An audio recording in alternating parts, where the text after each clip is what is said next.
دغه جګړې که د مور پلار یې که د فیملي دننه جګړې دا پر دغه اولاد باندې څومره زیات اثر اچوي؟ ګډ د عالمان چې دي هغه په دې متفق دي چې ډېر بد تاثیر اچوي.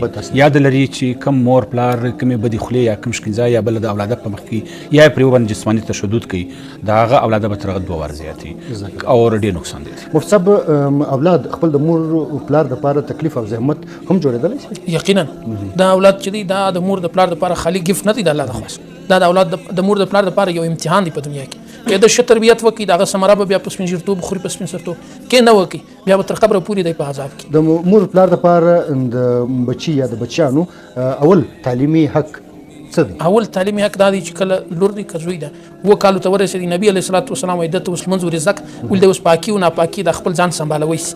تر 10 کالو پورې به ودته د لمانځه خالي وینا کوي، پریکټیس به ورکوي، او د 10 کالو بعد که بیا هم د نه کوي بیا به دته مناسبه تادیبي سزا ورکوي، داسې سزا چې هغه په بدن کې زخم نه جوړوي.